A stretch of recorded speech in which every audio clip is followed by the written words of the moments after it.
Good point. So it's an issue, I guess, that came to a head because of the requirements under the Disability Discrimination Act for infrastructure, bus stop infrastructure, which required all bus stop infrastructure to be compliant with the requirements of the Act by December 2022, which is nearly 2 years ago. There still remains non-compliance with bus stop infrastructure across the state, and the issue of ownership still has not been resolved. So I guess this is probably a question for the Minister, does the government have any legal advice on who is liable for this non-compliance, given the ownership of the assets isn't agreed? Look, I don't have any legal advice on that, so what I'll need to do is take that on notice unless... It's really probably more for department. If I may, generally for disability access, the challenge is not the bus stop, the challenge is the footpath. And the footpath is very clearly owned by council and managed by council or the relevant road authority. But it's the disability access requirements are specific to bus stops, not to footpaths. So in this instance, the requirement that was to be met by December 2022 was in relation to bus stop infrastructure, not footpath infrastructure. Well, bus stop infrastructure consists of the pole, in our language and in our industry, it consists of the pole and the flag.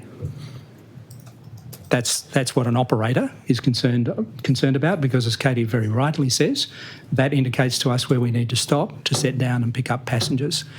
I well understand the challenge and the issue that you're talking about, and I'm not unsympathetic to it. I wouldn't want that to be construed here. But in general, someone who has an accessibility need, whether it's a wheelchair or a pram or whatever, the challenge is generally with the footpath infrastructure as much as it is the stop infrastructure.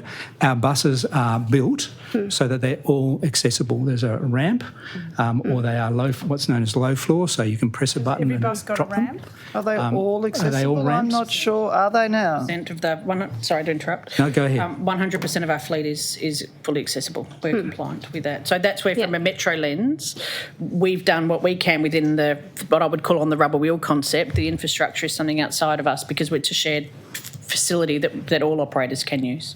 Yeah, but if the bus wasn't stopping there, you wouldn't need the footpath to have the ramp. So I hear what you're saying.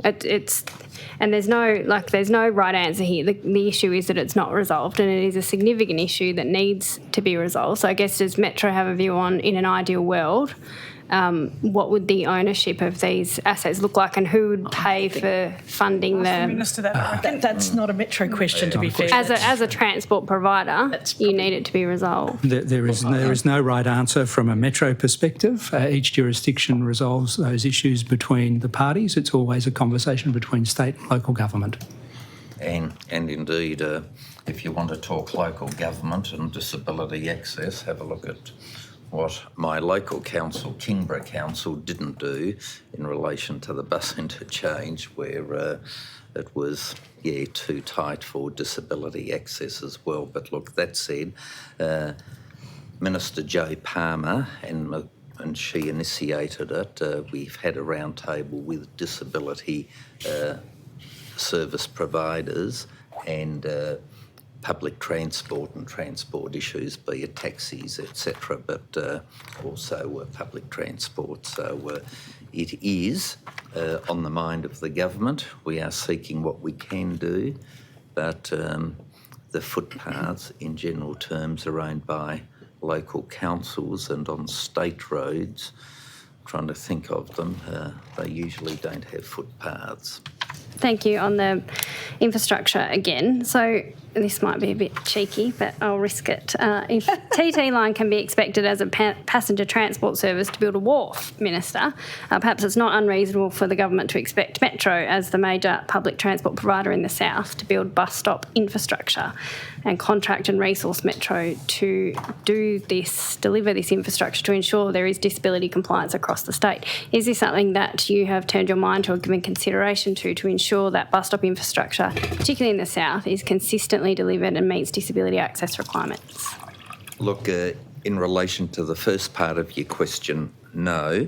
The second part, the importance of disability access, most definitely, and the Tasmanian disability sector has a great champion in Minister Palmer, who pursues these matters with vigour, but the actual policy situation is something, look, happy to turn my mind to, but there would be, I would have thought, substantial costs involved, and we would then have to get all the local mayors to agree as well. So I'm pretty sure they'd be happy GAP's with that. legislation. They thought that was terrible. All 29 councils. I'm pretty sure they'd be quite happy for DSG to contract Metro to deliver that. Whether Metro would be happy might be another question. And you mentioned, and then I'll leave this issue alone, the Road Management Act review being, I guess, the issue of infrastructure and asset ownership being considered as part of that review. I note feedback on the initial discussion paper closed in November